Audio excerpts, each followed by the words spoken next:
Hi dudes, I'm Brooke, and I'm wearing beige today. I'm sure you've all seen the sad beige influencer aesthetic at some point. It's gained a lot of popularity on TikTok and Instagram in the last few years. These influencers buy everything they own in shades of neutral, mostly cream, beige, and sometimes some gray, and it's always on Amazon. Last year, one of these beige baddies went viral for suing another one. It was beige on beige crime. Guys, drink every time I say beige. The media sold this story as an entitled influencer suing another influencer because she thinks she owns the color beige and this aesthetic. But what if I told you that sometimes the media can be a little bit sensationalistic about things? Don't freak out. But there is more to this story than the media would lead you to believe. During the last 2 years, Sydney, the influencer in question, has been dealing with this situation and subsequent lawsuit, so of course she couldn't talk about it, let alone get online and explain everything and defend herself. But on May 29th, she dropped a TikTok detailing her entire story and what she alleges went down. So we're going to talk about that today. Of course, with any situation like this, I have to use terms like allegedly and in my opinion, lest I face a lawsuit myself. So don't mind me, I wasn't there. But before I get into it, guys, please subscribe if you haven't already. It really means the world to me that you guys watch my videos at all, and for those of you who are subscribed, I can't thank you enough. Anyway, here is Sydney's story. I sued another influencer for copying my beige aesthetic, is what the articles are saying. There is so much more to the story that hasn't been told. I've been silent for 2 years, and I'm finally ready to tell you my story. These are some of my posts compared to another influencer starting in 2023. I discovered so many posts that, in my opinion, were clearly copies of my content. It was not only shocking and frustrating, but it felt like everything I put into creating content was just stolen. I sent many requests to stop, emails, even cease and desist letters, but she kept posting. I felt like I had no other choice but to file a lawsuit. So I'm gonna start from the beginning with all the facts, receipts, and the truth. In December 2022, I met up with 2 other influencers to get food and film content. We had a great time and texted a ton in our group chat after this. And we planned to meet up again in January of 2023. At the January meetup, it was the same thing, and we talked a ton about hanging out again. It was like 6 days later when I realized I hadn't seen this girl's post in a few days, and that was weird because she posts a lot like most creators. So I went to check her Instagram to see if I just wasn't seeing her on my feed, if she was okay, and I was blocked. I immediately called the other girl we met up with. She wasn't blocked, and she had no idea why in the world I would have been blocked when we had all just hung out and all talked about how excited we were to have content creator friends in the area. I sent a text in our group chat, never got a reply, so I moved on and didn't think about it again. Until months later, I saw her content on a creator seminar, and people started sending me her content because they thought it was mine. It turns out, after she blocked me, her content went from looking like this before we met to this. And I didn't see all these posts for months because she blocked me, which seems to me like she didn't want me to see what she was posting. These are just a few of the almost 100 posts in comparison to mine that she made after blocking me. You can see my post date and then hers. This is what my website looked like. She changed hers from this to this, which is word for word identical to mine. She would change her hair soon after I changed mine, and even got a similar tattoo after I posted mine. So in mirror photos where our faces were covered, it all of a sudden looked even more similar to me with that tattoo. The tattoo is crazy. The tattoo and the hair are really, really, really crazy. It's already, like, that doesn't even need to happen to deem this as like, absolutely inexcusably, like, scary. But the tattoo and the hair is what really sends it into, like, whoa, like, something's not right in the head of this person for real, because it's just too many coincidences. If she had done just the tattoo and the hair, it would be like, yeah, like, you guys have similar style, it makes sense that you would have like similar taste in tattoos and similar taste in hair or whatever. But every single post, and like a lot of these, it's like she's gone to the same place as Sydney right after Sydney's gone there, and it's like the one that says the talks on the mat, that's her literally like following. It's like her little shadow, she's like following right behind her. I would just feel really unsafe. Like, that's really scary to have someone copying your every move online is already scary, but because they live in the same town and she is like copying even where she goes to like get things done or go do things, that's really scary. I even made a collection where I designed prints for clothes, and soon after, she made a similar collection. I believe her intention was to look so similar to me and copy my posts so similarly that she could profit off my business. A lot of articles are claiming I'm suing over a beige aesthetic. I have never claimed to own beige, and I'm not suing anyone over a color or a trend. The story the media is telling is missing so many details, and the way that they're spinning it to make it seem like it's all about an aesthetic to create drama is misrepresenting the importance of this case. There is so much more to this. This lawsuit was about copyright infringement, DMCA violations, trade dress infringement, misappropriation, and vicarious copyright infringement. It's fighting for the rights of content creators because I do not believe that copying someone's content and business the way she did is okay. It needs to be prevented so this doesn't happen to other creators. I'm finally able to talk about this because I chose to walk away from this lawsuit. I have poured thousands of dollars and so much of my time and sanity these past 2 years. If I were to continue fighting this and bring it to a trial, I would have to spend up to $500,000. I can't do that. I am a new mom, and I can't spend that kind of money on a lawsuit, much less the time that it would take away from my baby and my family. I can't do it. So as much as I believe what she did was wrong, I needed to walk away from this. All I wanted from the start was to get her to stop. I never even wanted to bring this to social media, but I know that staying silent will just allow this to happen over and over again to more creators, which is why I needed to share the story. TikTok did remove her post that I considered infringing on my copyright registered post, which is a huge step in TikTok taking creators' rights seriously. I'm not sure why, but months later, TikTok also removed her account. So if you compare her new account now with mine, you're not going to see all the posts that made our accounts look like the same person the way they did in 2023 because they've been deleted. Because of how the media has spun this to seem like it's all a lawsuit over beige, I have received so much hate. I just hope that sharing this starts bigger conversations to prevent anything like this from happening to other creators. I also pray that she isn't receiving the amount of hate I have. I'm not putting this out there to encourage any type of hate to her, me, anyone. Please remember, we are both real people. This lawsuit has personally taken over my life. I needed to share the truth and these details that the media hasn't, so I can finally close this chapter completely. So that's Sydney explaining everything that she alleges actually went down between her and this other influencer, Alyssa. So as I said, the lawsuit was actually happening last year, and while it was actively going on, the public was just kind of speculating with whatever breadcrumbs they were getting from the media regarding the case. And during that time, ABC posted a TikTok of them like going around and interviewing people on the street to get the public's opinion about what they were telling them the case was. And you can really tell like how it's being downplayed or how people are just kind of brushing it off as stupid or frivolous. So we'll watch that. The more I'm looking at it, absolutely, it's exactly the same thing. I do see the copy. Yep. Yes, I would say so. Sydney Nicole Gifford is suing Alyssa Shield for allegedly copying her content and stealing her overall aesthetic. It's a bit of trend to decorate your house like this. How can you say that she started it? It's like copyrighting a color because it looks good on you. Shouldn't an influencer be able to copyright a vibe? If someone was copying exactly what I was wearing and what I was doing, I think I'd be really scared about that. I throw out my clothes if I see someone else wear it too. Like, I don't like that. I talked to some legal experts and the situation is pretty complicated. They are both working in this particular sad beige aesthetic. Now, neither of them invented this. A pity say, go on to any of the real estate agents' ads and you can see the sad beige home. But that doesn't mean that they can't create something original within it. What the courts will be looking at is how much individual judgment went into that photo. You know, the requisite skill, judgment, intellectual labor that goes into those posts. Yes, the angle is similar, but what about the composition of the photo? What about the products that are within the photo? We'll have to see what happens in court. And honestly, it seems to me like the whole thing was being spun as like, influencer thinks she owned the color beige? Influencer is so dumb. Honestly, women, so dumb. And I do want to touch on the fact that I feel like the story was spun the way it was because the media was banking on the public's misogyny to like garner rage about the story. Like the general public loves any excuse to hate a woman, especially a successful woman, and this gave them that. And the media outlets that were reporting on this knew exactly what they were doing when they were posting something titled something like, "Can you copyright a vibe?" without explaining that the actual issue that she's worried about is far more sinister and scary than like, she's doing beige like me. That's not what she's upset about. If someone was posting copies of every single post I posted right after I posted it, I would feel really scared. I would feel like I was being stalked. I would not feel safe. The whole thing would be terrifying. She says she tried to reach out via email. She said she tried multiple cease and desists, and all of those did nothing. So what other option does she have other than to pursue a lawsuit, I guess? If it was me, I would do everything in my power to shut this down as well, because I would be so stressed out and scared. Especially given that she's a new mom, like that's already a really stressful time in people's lives. And to have to deal with this on top of that, it's the last thing she needs to worry about. Like, just stop. Leave her alone. So during that same time where the public was just getting bits and pieces about the case from the media before Sydney shared her story, a TikToker who goes by XOXO Alexandra Bueno was talking about the case when one or some of Alyssa's friends came to her defense. And this is what that TikToker shared about that. You've been following the drama between the two neutral aesthetic creators, Sydney and Alyssa, here on TikTok. Then I have some new information that I think is important for you to hear. In the other video I did, I was talking about how Sydney is suing Alyssa because Sydney is claiming that Alyssa is stealing her TikTok content, ideas, and inspo, and things to that effect. And apparently, from what I think, and it would feel safe to assume are Alyssa's friends, are in my comments telling me a little bit of the other side of the story, and I think it's really important to hear it. In the other video, I was talking about how Alyssa blocked Sydney after they had met up to shoot some content together, and then from what I had heard, she started to just steal Sydney's content. From what someone else is saying, Alyssa blocked Sydney after they had met up with another local creator and hung out a couple of times because Sydney and this other creator were excluding Alyssa to her face, which is super fucking rude.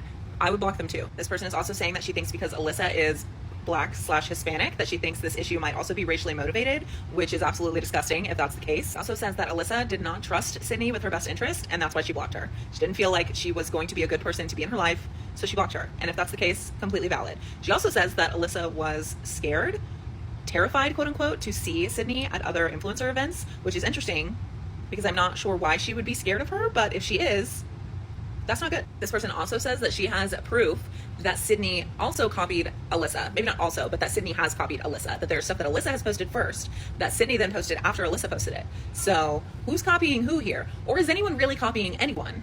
because as we all keep saying, TikTok is TikTok. Everyone derives inspiration from other places. Two people can have the same original idea. That is possible. That is a thing. I promise you that is a thing. It also points out that Alyssa's content was the neutral aesthetic long before she and Sydney even like connected with one another. So who's to say that she got that idea from Sydney and she wasn't just trying to be a neutral aesthetic content creator? You know, there's a shitload of them, and Pinterest exists. Neutral aesthetic is not anything new, which I feel like we all know. Like that should just be understood already. But you know, important to point out regardless. They're also saying that Sydney has paid several news outlets to publish articles in Sydney's favor to try to squash Alyssa even further, which wild. And then said she even waited till she filed this lawsuit to announce her pregnancy to try to use her pregnancy as a sympathy card.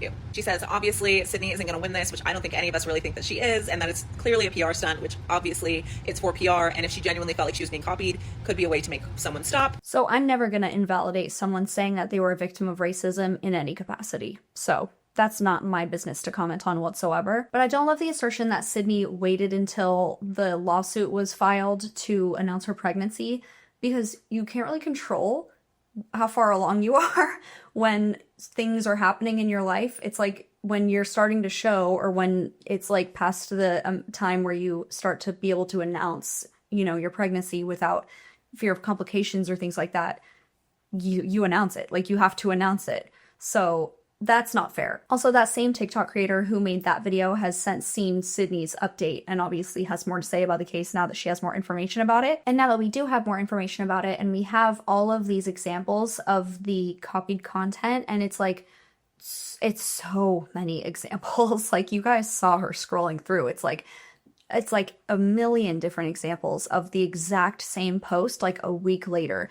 down to like, we're doing our hair to match her and like getting a tattoo to match her.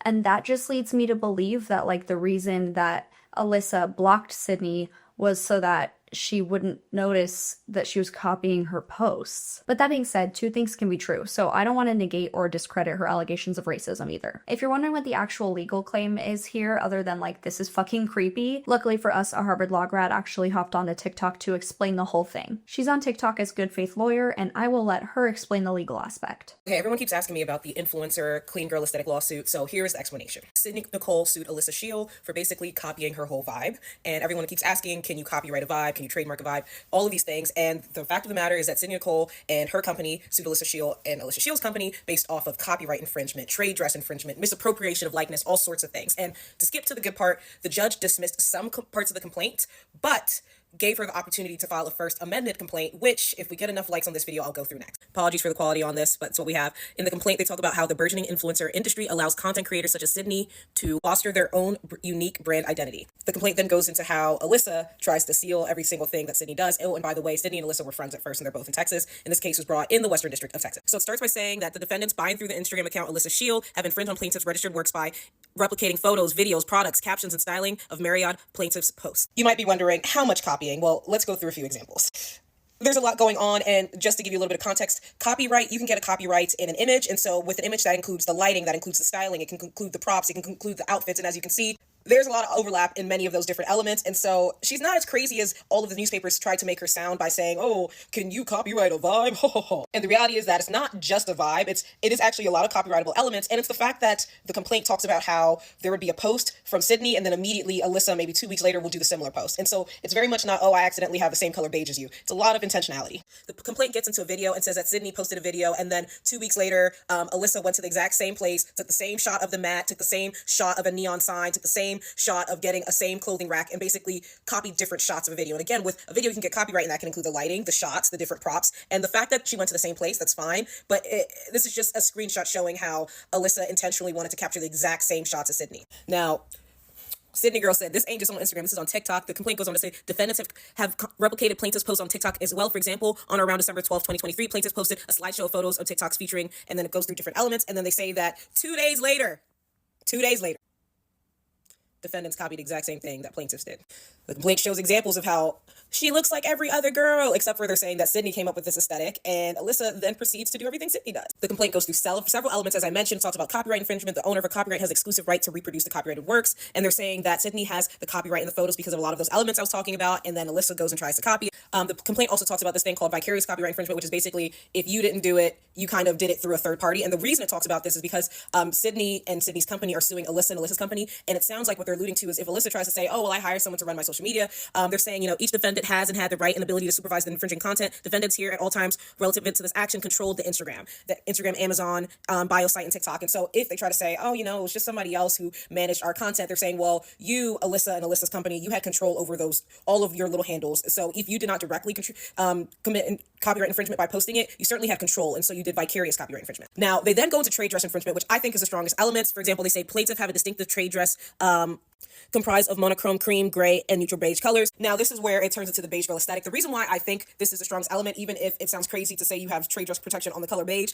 is because you actually can get trade dress if it's kind of acquired distinctiveness, which is the idea that everyone associates the vibe with you. So, perfect example, Louboutin has trade dress protection on the color red on the bottom of the shoe. And a lot of people are like, well, how can you own the color red? What is that? And it's kind of what they're saying, where it's an aesthetic that everyone associates with you. And I think focusing on the colors alone, the beige girl aesthetic is not enough. It's not as simple as a red that's on a shoe and everyone sees it, but there are plenty of beige girls on the internet. But I do think there's a certain vibe, she gets certain shots, and it does not help that Alyssa posts the same shots, the same colors, the same outfits right after Sydney does. And so the same way you can actually get a trade dress protection, there's a case that deals with trade dress protection in a restaurant. There were 2 Mexican restaurants that had similar vibes. This is the same way that an Instagram, an Amazon storefront, a TikTok, they're almost like stores. And if you have similar vibes, there can be trade dress infringement. So we're hitting the 6-minute mark. I just am starting to get into it, but for part 2, where I'll go through the fact that the judge actually dismissed some of the elements, but they said that they will give them some time to file an amended complaint in order to address some of the deficiencies in the elements. Let me know down in the comments if you want to hear more about that. So it does actually seem like there could have been a case here had Sydney chosen to pursue it. Now you're probably wondering, has Alyssa addressed this at all? Because that's really embarrassing. And kinda. She posted a TikTok making herself out to be the victim and having a little pity party and bravely kept the comments on. I can't play it for, ironically, copyright reasons, but it's to the part of Hampstead by Ariana Grande where it's like, I don't remember too much of the last year, but I know who I was when I got here. And let me just say, leave my girl Ari out of this. It says, wow, you handled that so well. No, actually, I didn't. I lost my spark, I lost myself, cried every single day, felt completely numb to everything. I fought as hard as I could to prove to myself and to everyone else that bullies will never win. So she basically called Sydney a bully for exposing her behavior. Okay, you guys, I had fully recorded that whole video and thought I was done with it and was ready to post it, and then Alyssa dropped her whole side of the story, so there's obviously more tea to this situation that we need to discuss. I wasn't going to make a video or talk about the lawsuit at all. I plan to just move on with my life now that the case had finished. However, my family, friends, and loved ones are getting insane amounts of hate from a video that's sharing a false narrative and a lot of misinformation, so I felt the need to share the actual truth. Over a year ago, I was sued, and this past week the case was ended in my favor. It's really easy to make something out of nothing when you're cherry-picking examples, but when you zoom out and look at the bigger picture, you realize there was never a real case to begin with. Half of the claims in this lawsuit were dismissed before my team even had the chance to file an answer. My lawyers and I showed photo metadata as well as my— Okay, first thing that I have to comment on is that she titles it The Actual Truth. So sassy. Just say this is my side or something, it just feels aggressive. But I guess I'd get really defensive if I was in her situation and I didn't feel like I had done what I was accused of doing. So also, for someone who accused Sydney of announcing her pregnancy in order to garner sympathy points, she certainly is making use of having a cute little cat in her lap. One could say there was a cute little kitten purring in her lap for sympathy points. But that's neither here nor there. Over a year ago, I was sued, and this past week the case was ended in my favor. It's really easy to make something out of nothing when you're cherry-picking examples, but when you zoom out and look at the bigger picture, you realize there was never a real case to begin with. I do have to mention, I'm not saying this one way or another, but she's reading off a teleprompter, which is interesting.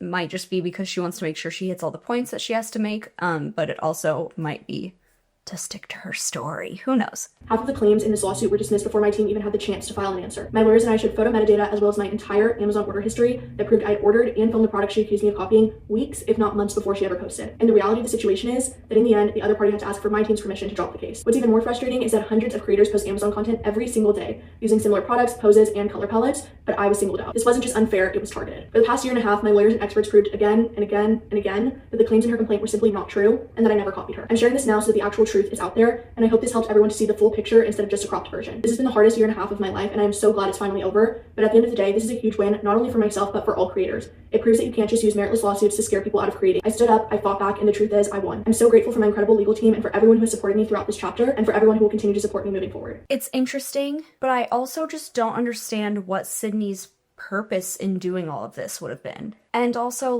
we saw the posts, they're the exact same. Could there have been some coincidences where you guys bought the same product and then used it or whatever? Sure.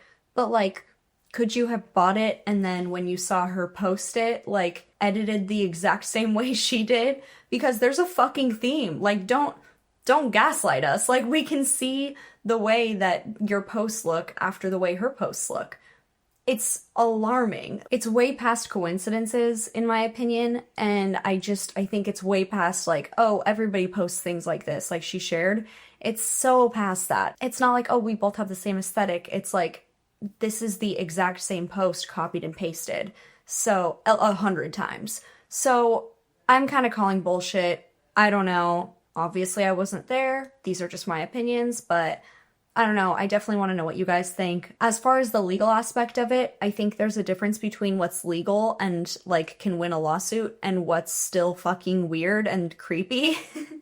So, like, just because it's not technically illegal doesn't mean you're not in the wrong. Like, a 70-year-old man can technically marry an 18-year-old girl.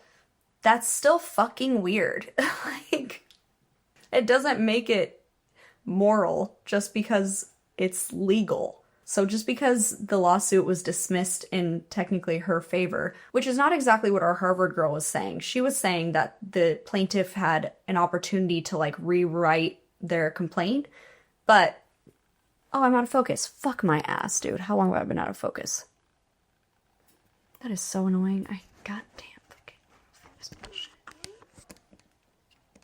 What about my curtain looks like an eyeball?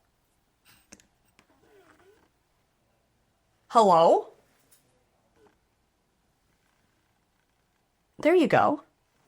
Jesus Christ. Okay, well, I wish I knew when it went out of focus, but it's probably best that I shut the fuck up anyway. So, sorry if part of that's out of focus. I guess I'll find out when I'm editing. But I'm not done yet! Okay, guys, I have to do one more interjection. Sydney did come back and address it one more time after Alyssa made her video addressing it. So I'll go ahead and play you what she said, where she provides even more receipts, and we'll get into it. I'm only going to address these lies once because I'm not going to continue giving time and energy to this. She is not telling the truth. If you didn't see my first video, this is Exhibit A from the lawsuit showcasing the extent of her actions that got us here. It was even to the extent that we were given a video from her phone that shows her filming me and following me from behind around a corner, and I had no idea she was there. A person that is able to, in my opinion, copy me to the point of stalking, change her hair, tattoo, and content so drastically, I do not believe this is the type of person that has honesty or integrity. If you want to believe what she says, that's your choice, but let's get into the receipts. Not only is her video not truthful or factual, but she didn't address any of the actual points from my video. She states that she won the case. This is a lie. I decided to walk away from the case by offering a settlement because it was taking away too much time and money from my family and my baby. As the defendant, she had no ability to walk away from this without my settlement offer. Again, I offered a settlement. I did not ask permission to drop the case. This is not a win for either party. It is a settlement that allows us both to walk away in which no party wins. I did not offer a settlement because I had no case to begin with, as she stated. There were actually 70 individual counts of copyright infringement that did not get dismissed after her team attempted to get the case dismissed and failed. If this had no merit, the case would have been dismissed. It was not dismissed. She also said half the claims were dismissed before her team even had the chance to answer. This is another complete lie, and court records prove that. She has blatantly lied numerous times to the media and her legal team. For example, she continually claimed that all these products were brand deals, which is another lie. Not one of the over 70 products in Exhibit A were a brand deal for either one of us. If they theoretically were a brand deal for her, she's violating FTC regulations by not disclosing that they were brand deals. As content creators, we have to make disclosures when videos are branded content. So, which is it? Her story keeps changing because that's what happens when you get caught in your own web of lies. She claims she ordered and filmed all of the products before me. This is not true, and I have proof with dates to show every single product she purchased after I had ordered and posted it. Her screenshots of proof are fabricated. The receipts she's showing of my posts are not the first time I had posted that product. Of course, my post date she's showing would be after hers when that was the second, third, or fourth time I posted that product. I'm not going to keep responding to this. She was not even able to defend anything I said in my original video because she can't. She copied me and would not stop. She has no response or excuse for what she did, so she came out with a bunch of lies. It's inexcusable, and I'm not going to sit around silently while she deflects by name calling with absolutely no truth to her statements. Her claiming this is a win is false and misleading. A settlement is not a win, and she simply cannot admit to what she's done. Her pattern of copying has just continued. These are more recent posts compared with mine. Again, I never wanted to bring this to social media, but I have tried every single other way to get her to stop. I do want to say a huge thank you to all of the amazing supportive messages I've gotten. It means the world. I just want to move on from this and not give her more attention for what she's done. But I appreciate the support so much, so let's leave it at that. But I just feel like it proves what I already was feeling, which is that Alyssa's just kind of lying to try and cover up what she did, which is inherently creepy and embarrassing and, like, fucked up, if true. Also, this will be my first video of June, so happy Pride. Please comment and let me know if you're going to or have gone to any like Pride parades or events. I want to know, I want to get jealous, and I will post when I go as well. Okay, back to me from a few days ago with less information. Overall, I feel really horrible for Sydney because all of the evidence that she showed made it clear that this was a really scary situation. Not to mention a really fucking frustrating situation because she was just being like basically gaslit by the entire world and the media and everyone thinking that she's just like a dumb influencer idiot when something legitimately insane was happening and she couldn't explain it to anybody because of the ongoing legality of it, but everybody is calling her crazy for saying that she's being copied, and it's like, dude, there's like 7,000 examples of her posting the exact same thing after me, and it's like, am I taking crazy pills? Like, that would drive me insane. There are a few reasons that someone might be inclined to copy someone else like this to such an extreme and severe degree, and I'm obviously not a psychologist, but I will give you my Google TLDR. This could have happened due to Alyssa lacking her own personal identity, so she latched onto someone else's that she deemed as successful or someone to look up to in her same field. It could also just be that Alyssa got hyper-fixated on Sydney and the way that she presented herself online to the point where it kind of got scary. But it could also be as simple as Alyssa seeing that what Sydney was doing was working and was just trying to mimic what she was doing for clout and engagement. At the time they met, Sydney had about double the followers that Alyssa had, so Alyssa might have seen her as like a bigger creator to emulate and ended up just taking it way too far. But let me know what you think of this situation, why you think this happened, whose side you're on, and everything like that. Alright, I'm gonna call it there, guys. Don't forget to murder the subscribe button and beat the shit out of the like button, and if you're feeling crazy, you can get the same tattoo as the bell. And I'll see you very soon with another video. To copy someone like this to such a severe degree? Okay.